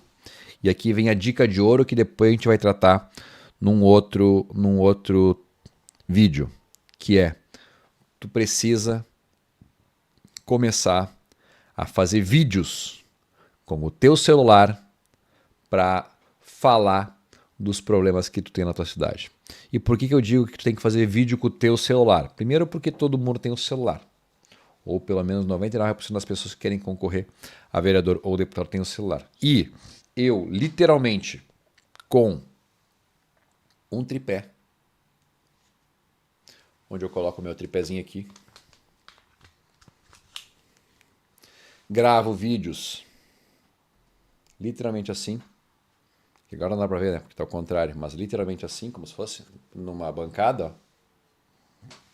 Falo sobre temas e vídeos de 1 minuto, 1 minuto e meio, que eu falo o problema e a solução dos temas que eu me interesso. E ao longo do tempo, não é num vídeo, não é em 2 vídeos, não é em 10 vídeos, mas ao longo do tempo, as pessoas que me acompanham passam a concordar ou a discordar de mim e naqueles temas que eu mais falo, que eu mais me destaco, eu me torno uma autoridade. Tu precisa fazer o mesmo. E o tema triste que eu tenho para te dizer é que tu já está atrasado.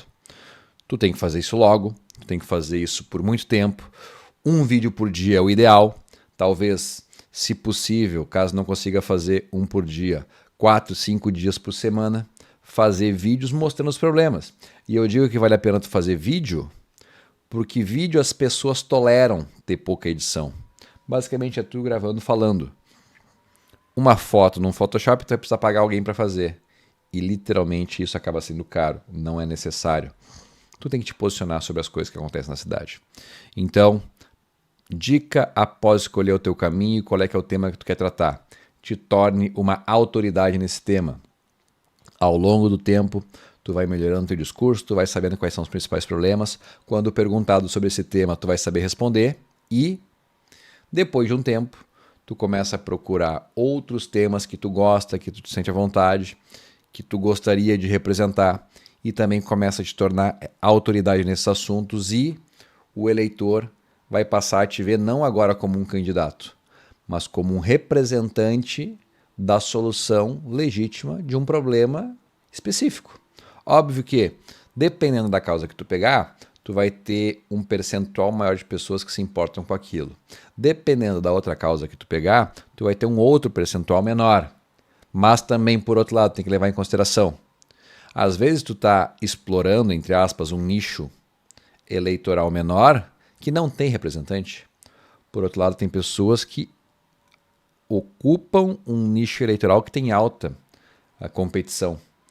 Eu nunca achei inteligente pessoas que querem, por exemplo, se eleger, defender, fazer como se fosse torneios de futebol.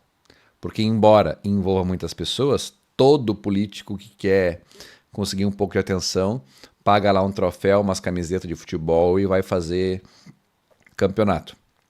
E tipicamente os outros políticos vão lá com o seu time de futebol e também ficam fazendo esse zum zum zum. Eu acho uma perda de tempo, uma perda de energia. Só faz sentido tu ir, por exemplo, pro lado do esporte, se tu é um cara do esporte e tu gosta do esporte por causa do esporte, e se tu usa o esporte como uma ferramenta de emancipação de pessoas, por exemplo, contra as drogas. Daí tu não está ensinando futebol. Está emancipando almas de um caminho da perdição, por exemplo. Se tu for fazer pelos votos, eu acho que não vale a pena. Mas daí é uma leitura que cada um tem que fazer. Então, torne-se uma autoridade num determinado tema. Depois que tu for uma autoridade naquilo, procure outros temas que tu possa ser autoridade e tem aí, ao meu ver, umas 2 ou 3 causas, no máximo, que tu seja autoridade e que as pessoas possam se interessar em procurar tu como seu legítimo representante.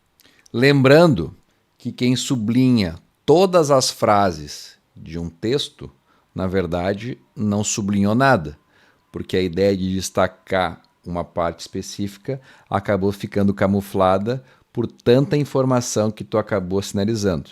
É a mesma coisa na política.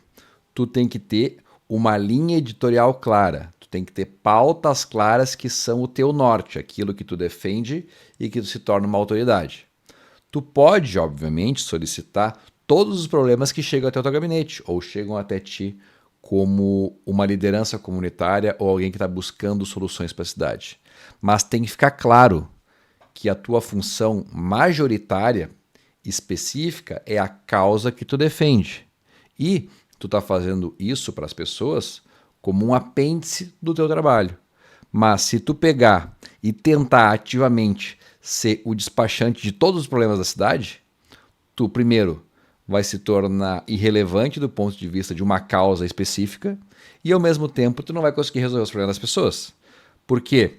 O cara que promete trocar lâmpada, patrolar a rua, tapar buraco, asfaltar a rua, colocar cano, conseguir vaga em creche, conseguir vaga em hospital, conseguir vaga na UBS, tá na verdade mentindo para as pessoas. Então não adianta tu ser um despachante aleatório de problemas aleatórios. Tu tem que ter a tua linha editorial clara, a tua linha de ação, as tuas causas e, se possível, dar o caminho para as pessoas solucionar os problemas, através da prefeitura ou algo nesse sentido, por elas próprias. Tu pode ajudar elas tu fazendo isso, mas tem que ficar claro que esse não é o teu produto social. Isso é um favor que tu está fazendo para ela, em consideração a ela ou em função da tua função de vereador, por exemplo. Mas que a tua pauta principal é aquela que tu colocou no teu panfleto, no teu material, nas tuas redes sociais, como a pauta que tu defende como bandeira do mandato. Qual o teu personagem? É difícil falar sobre isso, especialmente um político falar sobre isso, porque parece algo falso, mas não é. E é algo que o marketing político já estuda há décadas. Isso é algo já consolidado em vários países democráticos e não é diferente no Brasil. Basicamente, todos os políticos se resumem a 4 tipos de personagens: o herói, o homem simples, o homem técnico e o homem charme. Todos os políticos de sucesso são uma variação desses 4 personagens. E são 2 coisas diferentes. Tem a questão do personagem e da caricatura. E que eu gostaria de falar para vocês agora, que qualquer curso de marketing político vai falar do personagem, mas não vai falar da caricatura. E eu vou largar para vocês aqui a minha impressão também sobre o que seria uma caricatura. Personagens. Todo o político tem algumas características pessoais. E essas características pessoais elas podem mudar ao longo do tempo. Mas a cada momento de vida, a cada momento político do país, os políticos acabam, a seu tempo, mudando o personagem ou representando alguns anseios. Por exemplo, o homem simples, que é aquele político que tem um grande carisma, uma simplicidade, uma humildade, que conversa com as pessoas mais populares, que consegue falar com as pessoas mais humildes da cidade, fala de uma maneira simples que cativa as pessoas. Essa pessoa, esse político, ela tem essa característica de simplicidade. E óbvio que vai vir alguns políticos à cabeça quando a gente pensa nisso, e eu vou falar alguns exemplos. O Olívio Dutra, aqui no Rio Grande do Sul. Tu olha para aquele senhorzinho frágil, independente da ideologia, porque eu não estou falando aqui sobre ideologia, estou falando sobre personalidade política. O Olívio Dutra é um cara que mesmo alguém de direita que não gosta daquilo que ele defende, vê nele uma simplicidade, uma humildade, pelo menos aparente, que demonstra que ele é uma pessoa afável, uma pessoa simpática, uma pessoa que poucas pessoas diriam que seria autoritária. Embora a gente saiba que em alguns momentos ele foi autoritário, inclusive contra jornalistas aqui do Rio Grande do Sul, mas o estereótipo do homem simples, o Olívio Dutra tem. Lula, quando lá no passado, década de 80 e 90, ele era um cara do povo, que estava no meio das pessoas, que conversava de maneira simples, falava errado, as pessoas, embora vissem ele falar errado, concordavam e entendiam ele, esse cara ele era um homem simples. Um exemplo de homem simples.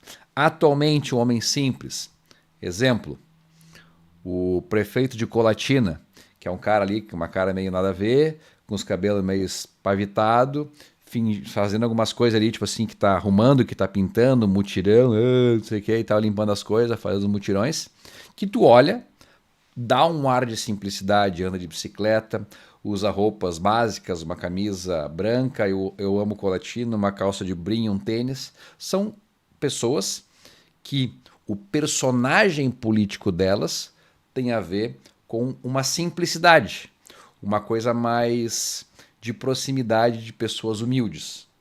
Então, 3 personagens de homens simples que nós vimos na história política do Brasil. Olívio no passado, Lula no passado e o prefeito de Colatina recentemente. Homem simples. Herói.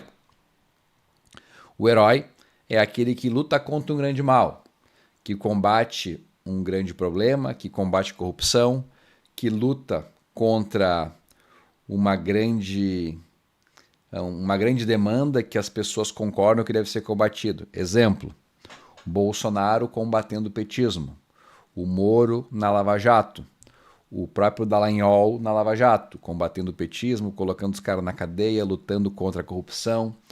Outros exemplos de herói, o próprio Collor, caçador de marajás, que ia atrás dos marajás, que era contra privilégios, que era contra o desperdício, que pegava, subia num cavalo e fazia, e andava de jet ski e tal.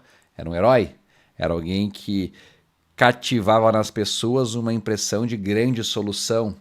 E óbvio que cada estereótipo político tem os seus calcanhares de Aquiles, mas também, por outro lado, são coisas que facilmente as pessoas olham, concordam e percebem do que se trata. Um outro exemplo de personalidade política é o técnico. Técnico é aquele cara que não necessariamente é simples, não necessariamente é heróico, mas que traz uma solução para um problema complexo, que até então ninguém sabia resolver, mas que ao colocar aquela pessoa naquele ponto de decisão, ele começa a modificar as coisas e fazer soluções. Então, por exemplo, Tarcísio, ele era um ministro, que não, antes não era ministro, né? Ele era uma pessoa aleatória lá no governo, que as pessoas consultavam, mas ele foi alçado à posição de ministro. E fez o marco das ferrovias, fez questão lá dos portos, desembaraçou coisas de concessões de rodovias, fez questão aeroportuária, é uma autoridade técnica de solução de mobilidade e infraestrutura do Brasil. Colocou lá dois em cada vagão, 2 containers para conseguir transportar, aumentar a capacidade de escoamento de produção do Brasil. Ele é uma autoridade de infraestrutura. Então ele é um técnico. Ele é um cara que é um solucionador de problemas. Um outro exemplo de um cara que tem essa pegada de soluções técnicas e que se torna uma autoridade por saber tratar desses temas. Paulo Guedes pegou a economia do Brasil, reduziu o juro, reduziu isso, reduziu o custo, reforma a Previdência, lutou por diminuir privilégios, ao longo do tempo foi reduzindo o número de servidores públicos sem demitir ninguém e a economia do Brasil começou a melhorar. Então, o terceiro personagem político é o técnico, aquele que tem um grande conhecimento, que consegue resolver um problema que outras pessoas não tinham capacidade. E o quarto tipo de político é o charme, que é aquela coisa bonita, que preenche a foto, que fala com eloquência, que fala um papinho às pessoas, esse cara aqui sabe o que está falando, mas na verdade só é um charme. É um encantador, é um galanteador, mas que não necessariamente sabe os problemas que está resolvendo. A gente sabe que aqui no Rio Grande do Sul a gente tem um grande exemplo de político charme, que é o Leite. É um enrolador geral que fala coisas bonitas, as pessoas acham que eu quero estar de bem com ele porque ele é o meu best, e acabam aceitando coisas que não fazem sentido, como por exemplo aumentar imposto para salvar a cara dele, mesmo que isso acabe com a carreira dos demais políticos que estão apoiando ele nessa sanha dodói dele. Mas, charme, não tem como dizer que o Eduardo Leite não é um cara que possui um charme diferenciado, que preenche os ambientes que encontram, que as pessoas querem tirar uma foto com ele, querem comentar, que concordam que ele é uma pessoa diferenciada. O Dória, no início, também tinha um pouco dessa questão do charme. Também o Dória, no início, embora seja uma pessoa milionária, se vendia como um homem simples, João Trabalhador, entendeu? Então, todo o político acaba, de alguma forma, sendo um destes 4 personagens. Homem simples, herói, técnico ou charme. E, geralmente, os políticos não são apenas um destes. Geralmente ele é um principal com um auxiliar, ou um principal com 2 auxiliares, mas sempre é no mínimo um. Exemplo, o Romeu Zema. Romeu Zema, ele é um homem simples, que fala suave, que conversa com as pessoas com educação, que trata os problemas de uma forma que as pessoas entendam. Pessoal, não tem dinheiro, nós precisamos colocar as contas do Estado em dia. Então ele é um cara simples no trato, roupa simples, sem extravagância, embora seja milionário. Ele é uma pessoa simples.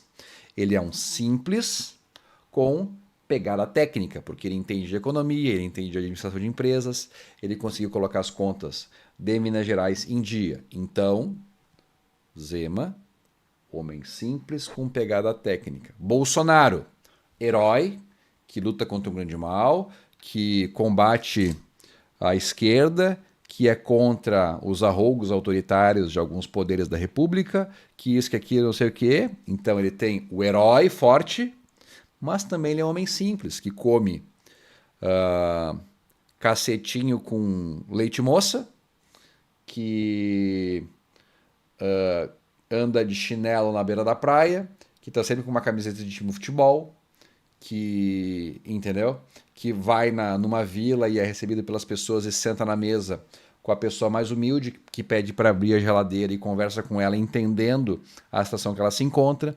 Então, o Bolsonaro ele tem uma pegada de herói forte com o auxiliar de homem simples. O Bolsonaro não é um técnico. O Bolsonaro não é um homem charme. Embora as pessoas se sintam cativadas por ele, ele não tem como se fosse o conceito do homem charme. Cada personagem tem vantagens e desvantagens.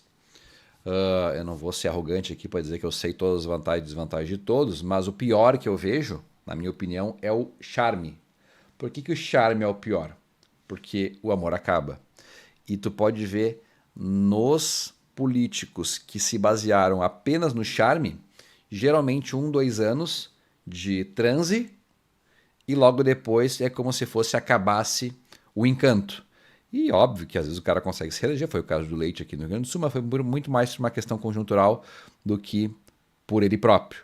Porque como ele foi para o segundo turno contra o Onix, a esquerda toda foi com o Eduardo Leite e eles se consideram uma grande genialidade como políticos. Mas enfim, estão agora aí sem nenhuma consistência ideológica, aumentando impostos, sendo que na campanha prometeram que não ia aumentar impostos. Entendeu? Os 4 personagens, homem simples, herói, técnico e charme, e todos os políticos é um aspecto, geralmente com mais 1 ou mais 2. É ruim ser os 4, tá? Não é bom ser os 4. Vamos falar de mim, tá? Sem arrogância. Charme eu não sou. Não sou. Sou um cara sem muitos hábitos polidos, é um cara que fala palavrão, um cara que fala besteira, que, enfim, não faz sentido. Homem simples, eu sou simples, quem me conhece sabe que eu sou simples, só que a imagem do homem simples às vezes não cola, porque eu sou simples high-tech, não faz sentido. Eu ando com uma rodinha tecnológica, com celular, com câmera no peito para filmar os esquerdistas que me xingam. Não existe o homem simples high-tech, entendeu? Então, eu sou simples como pessoa, mas como personagem político eu acabo não sendo reconhecido como homem simples. Simples high-tech não faz sentido. Herói, eu sou um pouco herói, eu tenho um aspecto do herói, que é combater a esquerda, que é combater os discursos esquerdistas, no caso contra o PT, contra o Leite, contra o aumento de imposto. Então, nessa pegada, não que eu seja o herói do ponto de vista ideológico, né, do ponto de vista do personagem, mas eu tenho aspectos do herói. Beleza?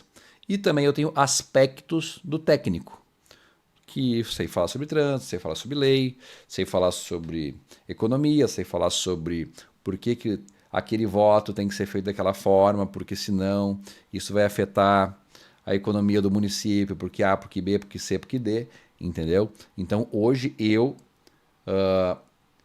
que já fui mais herói, sou herói e sou técnico. Não sou charme, e embora eu seja uma pessoa simples, talvez as pessoas não vejam a minha simplicidade porque eu tenho como se fosse elementos ao meu redor que não traduzem, não se comunicam com a simplicidade. Deu para entender? Então, personagens políticos. E agora eu vou falar sobre caricatura, e é uma outra coisa dentro dos arquétipos, tá? Todo político de sucesso é uma caricatura. É como se fosse aquele estereótipo levado a um extremo. Então, por exemplo, o Lula é uma caricatura. Ele era um homem simples, hoje ele está muito mais para charme do que para homem simples, porque técnico ele não é, e herói ele não é. Então ele é muito mais charme do que simples, porque ele já deixou os negócios simples dele para trás. Né? Terno caro, relógio caro, coisa nesse sentido. Então ele é muito mais charme hoje. Mas tu olha para a cara do Lula, aquela barba, aquele cabelo branco, aquela orelha meio assim para fora. Cara, tu olha para a cara dele e tu reconhece. Tu sabe, é o Lula. Ele é uma caricatura. Ele tem algo muito próprio que tu olha e fala, não, essa pessoa não é um qualquer na multidão, é o Lula. Mesma coisa do Bolsonaro, ainda mais agora, depois da facada, ele ficou com a barriga meio que maior para um lado do que para o outro. Obviamente, isso aí acabou impactando a vida dele. Cabelinho lambido, né, barba feita, olhos azuis. Tu olha pro Bolsonaro, não tem como não reconhecer. O Bolsonaro é o Bolsonaro. Se tu viu uma vez o Bolsonaro na TV e tu veio passando na rua, tu vai saber, é o Bolsonaro. E existem outros políticos que usam vestimenta ou cabelo como forma de marcar posição. Exemplo, o Orlando Silva, ele usa o cabelo raspado do lado e grande em cima, sempre de terno. O Pedro Ruas, aqui no Rio Grande do Sul, ele usa sempre calças com suspensórios. Cara, quem é que usa suspensório hoje em dia? É uma marca dele. Vira uma característica. Ele usa aquilo por tradição, sei lá qual é que é, mas virou uma marca. Eu ando com a minha placa nas costas com a rodinha. Cara, é uma marca. Pode ser ridículo? Até um pouco é. Mas é uma marca. O cara que passa com aquela rodinha com isso aqui nas costas acaba sendo reconhecido. Eu tenho usado agora roupas mais azuis, que faz parte também da minha nova identidade visual. Quem me acompanha sabe que no passado eu usava rosa, mas a cor rosa não se comunicava com aquilo que eu queria dizer. Né? Enfim, acabou que as pessoas não entenderam direito que era para ser uma coisa de desconstrução. Né?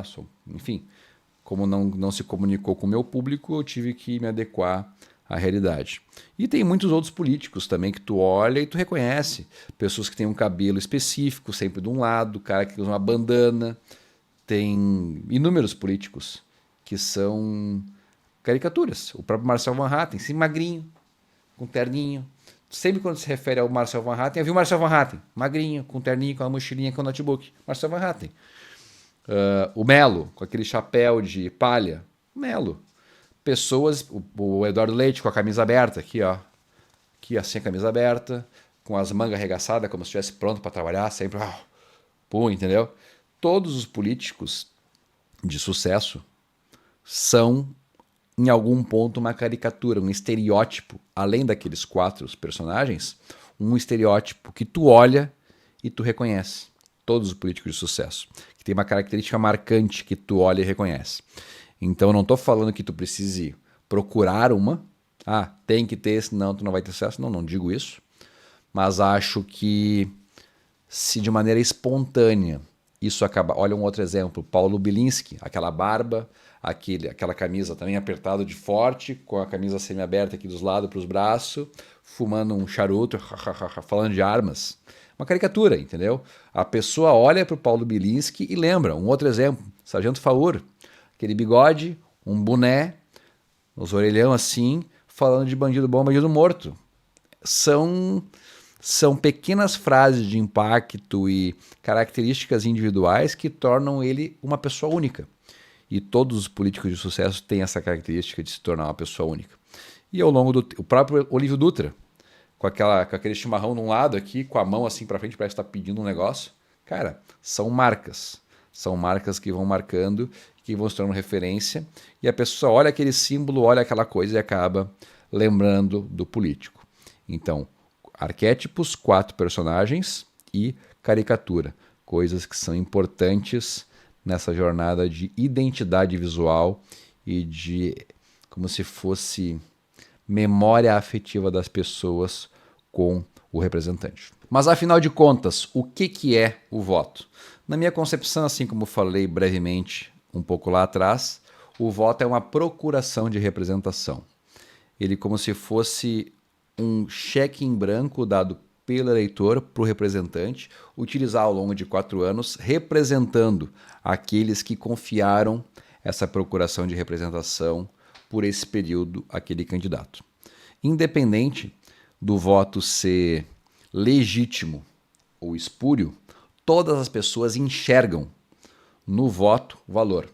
Tanto as pessoas que estão votando, quanto as pessoas que estão recebendo o voto. Nós vemos que é algo valoroso, algo que possui um valor intrínseco. E para o político eleito, o valor intrínseco é a possibilidade de representar as pessoas, de fazer as ações positivas para as pessoas e, obviamente, ter acesso a um espaço de poder que vai ter uma remuneração específica ao longo daquele período e também, em algumas cidades, a possibilidade de indicar no orçamento emendas para fazer algumas ações e coisas nesse sentido. Então, o voto tem um valor intrínseco. Essa procuração de representação, ela possui um valor intrínseco, tanto para a pessoa que está dando, quanto para a pessoa que está recebendo. Só que dentro desse voto que possui um valor intrínseco, nós temos 2 situações. Existe o voto legítimo e o voto espúrio. O voto legítimo é aquele que as pessoas avaliam o mercado eleitoral, observam quais são os melhores candidatos, aqueles que defendem as pautas mais relevantes do ponto de vista da interpretação de cada eleitor e vai fazer como se fosse uma escolha dentro daquela prateleira de candidatos, aquele que melhor represente os seus anseios. Defende segurança, defende saúde, defende isso, defende aquilo, defende transporte, defende contra a ideologia de gênero, ou no caso do esquerdista, a favor da ideologia de gênero. Dentro desse mercado eleitoral de vários candidatos, a pessoa que vota de maneira legítima vai procurar, dentre aqueles candidatos, o que melhor pode representar os seus anseios. E o voto espúrio geralmente é explorado contra pessoas que têm menor escolaridade, maior vulnerabilidade social, é aquele onde o político oferece uma vantagem pessoal em troca daquela procuração de representação. Então é feita quase como se fosse uma transação comercial. Toma tanto, me dá tanto. Basicamente é isso que acontece. Não é o certo, com certeza é errado. Quem faz deveria ser caçado. Eu, obviamente, não faço, não recomendo que vocês façam. E, economicamente, não faz nem sentido.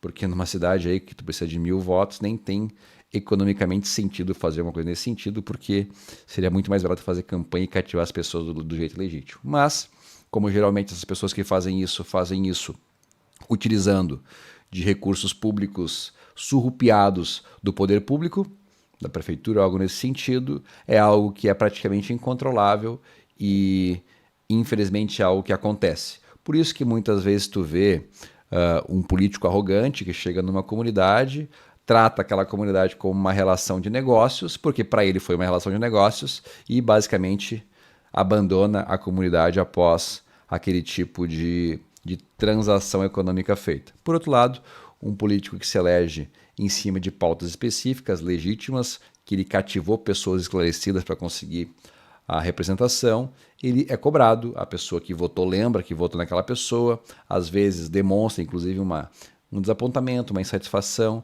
e fica ao longo de décadas, às vezes, falando mal do político que ela confiou porque se sentiu, por exemplo, enganada caso o cara não tenha feito uma boa representação pelo período que teve essa representação. Então, voto legítimo e voto espúrio. O voto legítimo representa anseios, valores, ideias, e o voto espúrio é uma transação comercial paga pelo mal político, pelo político criminoso, para uma pessoa que normalmente se encontra em vulnerabilidade econômica e em vulnerabilidade social. O que é um gol na política? Agora que tu sabe questão de legitimidade, poder, sobre quais são os arquétipos, os personagens da política, que tudo política é uma caricatura, que tu tem que buscar resolver demandas sociais legítimas para que as pessoas enxerguem em ti um legítimo representante dos seus anseios, vem a pergunta de como tu pode fazer para cativar essas pessoas para o teu lado. E isso, obviamente, acontece muitas vezes de maneira espontânea, natural, mas também acontece de maneira induzida, quando tu ativamente vai atrás de resolver demandas sociais legítimas que atendam a uma expectativa social legítima de uma determinada comunidade. E eu chamo isso de gols na política. E o que é um gol na política? Quando eu, dentro da minha linha editorial, dentro daquilo que eu defendo como princípio ideológico, faço uma ação positiva que ou resolve um problema ou sinaliza uma virtude para o meu público de modo inequívoco, para mim isso é um gol na política. Então vamos dar um exemplo. Eu luto há anos por mobilidade urbana e pela melhoria do tempo de deslocamento entre as pessoas que saem de Viamão e vão a Porto Alegre. Isso para mim é uma causa, a causa da mobilidade urbana, especificamente dentro de um produto social que seria o prolongamento da Avenida Ipiranga. E, óbvio que, ao longo de anos, lutando para tentar fazer com que isso se viabilizasse, isso me gerou uma expectativa social de que vamos alçar esse cara para uma posição de tomada de decisão para dar para ele força para ajudar a resolver essa demanda social que atinge 20, 30 mil, 40, 50 mil pessoas por dia aqui em Porto Alegre. Então, eu tinha um grande problema social, uma causa para a qual eu me dedicava, que eu me colocava como uma personalidade que buscava uma solução para aquele problema. E ao longo de anos tentando, a gente tem dificuldades, tem acertos, tem erros, tem brigas políticas que a gente não consegue avançar e tem de fato avanços que trazem uma melhoria significativa para aquela questão específica. E quando eu consegui, como vereador de Porto Alegre, asfaltar o trecho de 1 quilômetro da Ipiranga, do prolongamento da Ipiranga entre Antônio de Carvalho e o Beco dos Marianos, eu marquei uma goleada a favor das pessoas que desejavam que eu ajudasse a resolver esse problema social legítimo.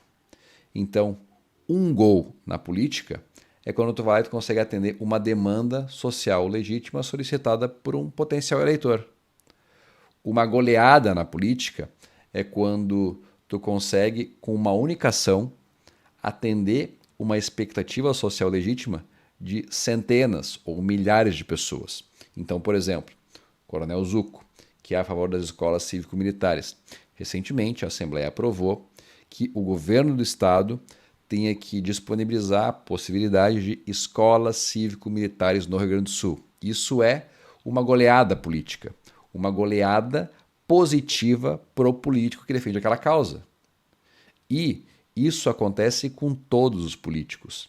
Cada político, ou cada empreendedor social, ou cada pretenso futuro político tem que buscar, dentro da sua linha ideológica, dentro daquilo que acredita ser o benéfico para a população que poderia vir a ser a sua representada, ou que já é representada por esse político, buscar soluções legítimas para esse público que entreguem para essa população soluções para os problemas delas. E são milhares as possibilidades. Quando tu consegue, sei lá, desburocratizar um imposto no município, foi uma goleada política para os empreendedores. Quando tu consegue, por exemplo, tapar um buraco na rua que quebra o eixo de um carro, ou que quebrou o eixo de um carro. Tu não fez uma goleada política, mas tu marcou um gol. Tu fez algo positivo para a comunidade, que aquela pessoa que foi impactada, embora tenha ficado indignada porque teve um prejuízo econômico sobre aquele buraco, ela viu que pelo menos alguém foi lá e fez algo e aquela pessoa foi tu. Isso foi um gol. Quando tu consegue consertar a tela do arame, da tela da praça do teu bairro, isso é um gol político. Quando tu consegue, enfim, promover uma ação coletiva contra danos e perdas de alimento durante uma queda de energia elétrica da CE. As pessoas que souberam que tu pegou e entrou com essa ação e que tu ganhou essa ação, vão pensar, pô, esse carinha aí tá lutando, esse cara fez, intuitivamente ela pensa, fez algo positivo, aquilo que eu chamo de um gol político. E assim como no futebol, onde os times marcam gols, ganha o time que faz mais gols, ou que gera mais a impressão de que está ganhando vitórias sucessivas ao longo da sua jornada. E por que eu digo isso? Porque existem muitos políticos que, ao invés de estarem concentrados em fazer ações positivas para o seu público, marcar gols para o seu público, eles ficam mais preocupados em desconstruir os gols dos seus adversários. Então, por exemplo, eu não perco tempo com o adversário. Para mim, os meus adversários políticos e nada são a mesma coisa. Óbvio que tem brigas que a gente faz em torno de um projeto, em torno de uma ideia, em torno de qualquer coisa. Mas, por exemplo, eu estou lutando para asfaltar uma rua. E tem um outro Zé das Couve lá que está também lutando para asfaltar aquela rua. Eu, obviamente, estou lutando com empenho. Eu sei que eu estou trabalhando de fato para aquilo acontecer. Ele muitas vezes só foi lá e fez um protocolo fingindo que estava lutando por aquilo. Quando saiu o asfalto, por exemplo, ele vai dizer que foi ele. E vai tentar roubar o meu prestígio ou vai tentar desconstruir o meu trabalho, tentando fazer parecer que foi dele e não meu. Ô, seu juiz, esse cara aí que fingiu que trabalhou não trabalhou de verdade, quem trabalhou fui eu. Isso funciona no futebol? Tentar desconstruir os gols do teu adversário faz parecer na cabeça do torcedor que tu está trabalhando ou que tu é apenas um resmungão que não sabe perder? Na minha opinião, faz parecer que tu é apenas um resmungão que não sabe perder. E, cara, é incontrolável essa narrativa de quem trabalhou e quem não trabalhou. Tu não tem como impedir que o político sacana roube o teu prestígio. É impossível fazer isso. Então, ao invés de ficar preocupado tentando desconstruir o trabalho dos outros ou tentando provar para os outros que o trabalho é meu e não do outro, eu trabalho, marco gol atrás de gol, numa velocidade e numa intensidade que ele não tem como, na narrativa dele, fazer na cabeça da pessoa, do cidadão, do eleitor, parecer que de fato ele está lutando por aquilo. Então, na minha opinião, a analogia dos gols é muito bom. De vez tu ficar preocupado em desconstruir o gol do outro, luta para fazer tu teus gols, porque no final o jogo vai ser vencido não por ter desconstruído os gols dos teus adversários, mas sim por ter marcado muito mais gol do que eles. E é óbvio, política não é um joguinho de fliperama, não é um jogo de futebol. Óbvio que não é. Mas, quanto mais gols legítimos tu puder marcar ao longo da tua jornada política, ao longo do teu trabalho como político ou como pré-candidato, as chances de tu vencer no final aumentam. Então, não fique preocupado em desconstruir o mérito dos gols dos teus adversários. Fique preocupado em fazer tu cada vez mais gols para ganhar essa competição lá no final. O eleitor quer fazer o melhor negócio. Ele quer sair da urna com a impressão de que fez a melhor escolha para o futuro da cidade dele, do estado dele, do país dele. Para isso, ele vai às compras e está indo comprar um representante. Esse representante pode ser embalado por uma peça de marketing e no fundo ter uma baixa qualidade, e por outro lado, ele pode ser de altíssima qualidade que poucas pessoas conhecem. Então eu digo, não basta ser muito conhecido se tu não tiver um bom produto social, uma boa vida pregressa para ser uma boa opção para um número suficiente de pessoas para aquela eleição. Por outro lado, não adianta ser uma excelente opção e as pessoas não saber que tu existe. E vou trazer alguns exemplos de pessoas extremamente conhecidas aqui no Rio Grande do Sul que não se elegeram ou se elegeram após ter colocado algum salzinho no seu produto social. Vamos lá. Primeiro exemplo, Paulo Brito. Quem não conhece o apresentador do Tudo Belezinha, que foi anos apresentador do futebol na Globo, apresentava desde a segunda até sexta-feira, todo o Jornal do Almoço, ali no final do Jornal do Almoço, no Globo Esporte, ele falava com todo o Rio Grande do Sul. Ele concorreu a deputado em 2018, concorreu a deputado em 2022 e não levou.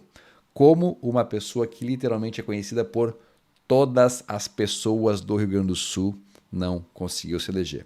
Bom, tem algumas observações sobre a campanha dele, que seria até deslealdade eu falar, porque, enfim, não faz sentido e eu não acompanhei a campanha dele para saber a fundo onde ele errou. Mas isso prova que a mera visibilidade não é o suficiente por si só para eleger uma pessoa.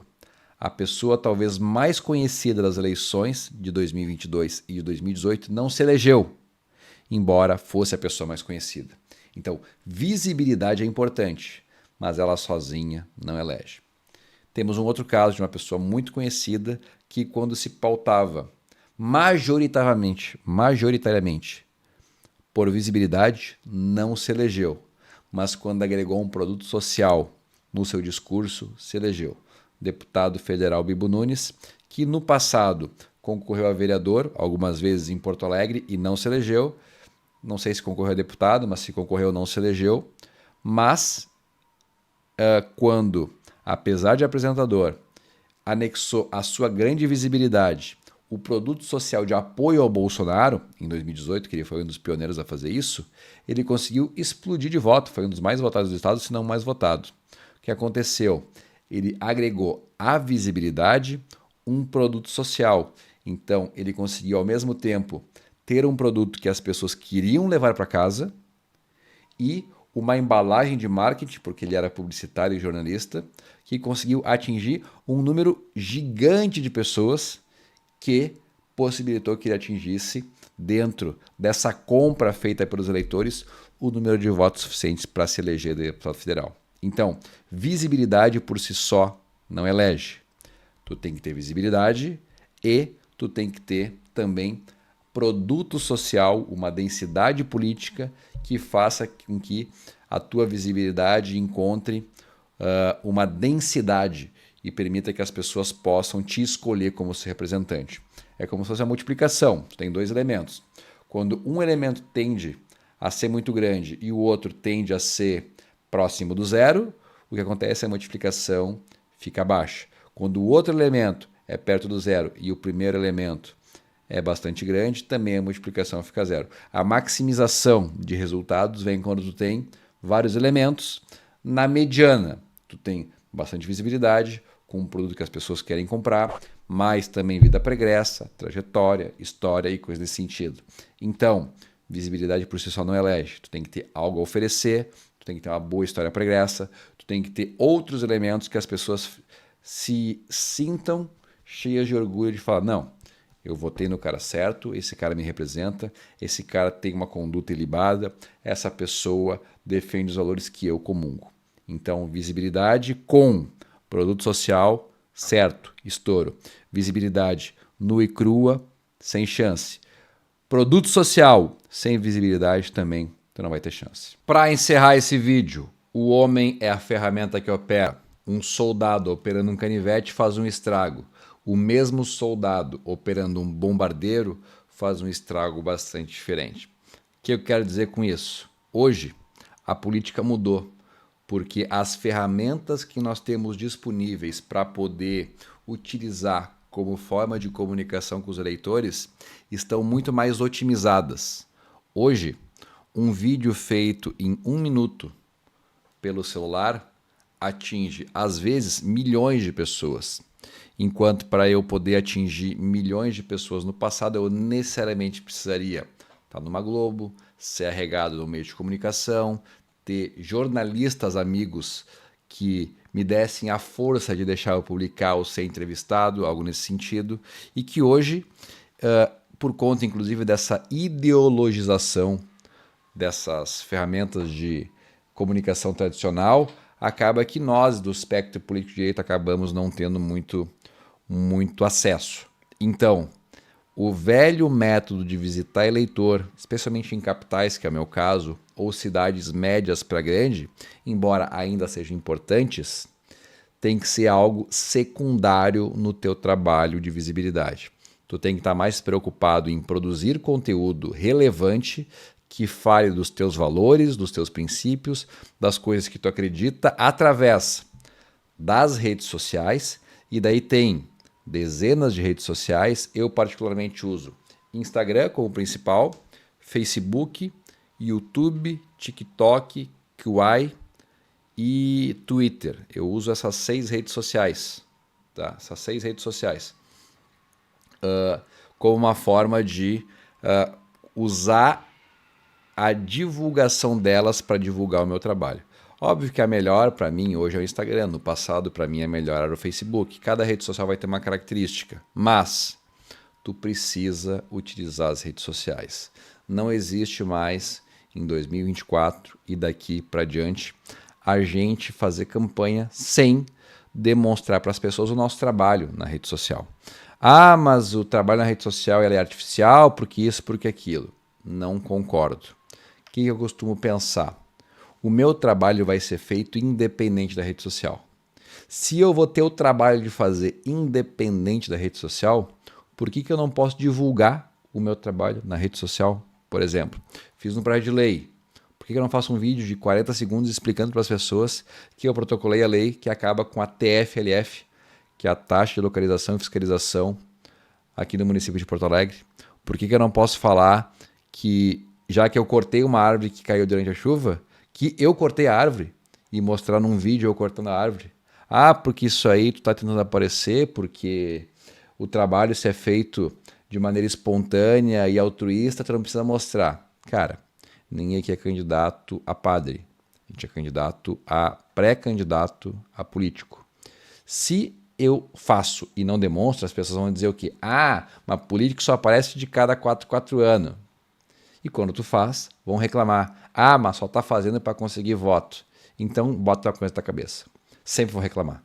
Se vão sempre reclamar, pelo menos mostra o trabalho. Cala a boca deles, dizendo, tu tá viajando. É só tu olhar minhas redes sociais que tu vai ver que não tem uma semana que eu não tenha feito algo importante para a comunidade através do meu trabalho de deputado, de vereador, de pré-candidato, e que agora, já que eu faço um bom trabalho e tu pode acompanhar nas redes sociais que eu faço um bom trabalho, considera eu aí nas próximas eleições.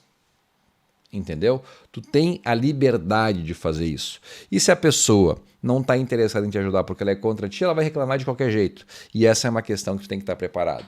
Tem que estar preparado porque os críticos vão existir, ponto, não interessa. Tem gente que, se o Bolsonaro falar, ó, descobrir a cura do câncer, vai dizer, mas demorou demais. Porque se não tivesse feito não sei o que, blá blá blá. Entendeu? Então, na verdade, essa questão é muito importante. Tu tem que usar as redes sociais para divulgar o teu trabalho. Eu, quando terminar esse vídeo, vou fazer um segundo vídeo mostrando como eu produzo os meus vídeos para as minhas redes sociais. E aviso de spoiler, é muito fácil. Eu basicamente uso esse tripé com esse celular, com algumas lâmpadas aqui, ó, no meu rosto, para me iluminar bem, e boto aqui, nem uso o computador, coloco aqui aqui, ó, e falo. Vou dar um exemplo de um vídeo que eu fiz recentemente aqui, ó, sobre o tema. Deixa eu pensar. O Eduardo Leite mentiu em campanha que não aumentaria impostos e agora está aumentando impostos com a conivência dos deputados estaduais que se diziam liberais, mas que agora estão tentando salvar a carreira do Leite, que mentiu em campanha e estão arriscando pegar e entrar na lata de lixo da história por votar aumento de imposto mesmo quando eles prometeram que não fariam isso. Daí bota mais alguns elementos, algo nesse sentido, tá? Então, basicamente, uma coisa simples assim, ou enfim, algo nesse sentido, tu faz uma edição simples aqui, corta o início, o fim, tira os silêncios e tá feito teu vídeo. Então, com essas ferramentas, tu consegue, de fato, conseguir fazer com que as pessoas te vejam, lembrem que tu existe e, ao longo do tempo, vão associando tu como um potencial futuro bom representante para a política. E outras coisas que eu coloquei aqui, tem questão de formação de equipe, mas eu acho que num vídeo de pré-campanha é mais importante mostrar o que tu pode fazer para ser um bom produto social para as pessoas do que te falar como é que tu tem que organizar a tua equipe de campanha. Eu acho que posteriormente o PL vai fazer esses cursos para vocês, vai ficar mais fácil para vocês não ficar tanto tempo aqui. Pelo que eu estou vendo, esse vídeo está chegando a quase 2 horas de vídeo. Então eu espero que vocês tenham gostado. Esse vídeo aqui eu acho que vai ficar no meu YouTube Selecionados Libertários. Eu até queria colocar no meu pessoal, mas como o Selecionados Libertários é um canal de leituras comentadas, faz mais sentido pessoas que estão acostumadas a ver leituras comentadas procurar lá. Então esse aqui vai ser o primeiro episódio, que é o curso do Quero Me Eleger, o que devo fazer para pré-candidatos do PL, e obviamente outras pessoas vão assistir também, mas o meu enfoque foi dar para vocês essa noção sobre como fazer uma pré-campanha boa na prática, que tenha densidade, que tenha capacidade de te levar mais longe e que vai te conseguir diferenciar relativamente aos demais pré-candidatos. Não se esqueçam de fazer vídeos nas redes sociais. Tão logo que eu consiga gravar, vai ficar abaixo desse o vídeo sobre como eu gravo os meus vídeos nas redes sociais. Eu espero que tenha gostado. Não te esquece de pegar o link desse vídeo aqui, mandar para aquele teu amigo que é pré-candidato e que possa se interessar por esse conteúdo, porque deu bastante trabalho a fazer. Hoje é dia 13 de abril de 2024. Eu estou aqui desde as 10 da manhã, já são 20 horas e 46. Eu espero pelo menos que isso possa ser útil para ti, que é pré-candidato pelo PL no Rio Grande do Sul em 2024 e, obviamente, isso aqui pode ser muito utilizado para outras campanhas no futuro. Valeu, tamo junto.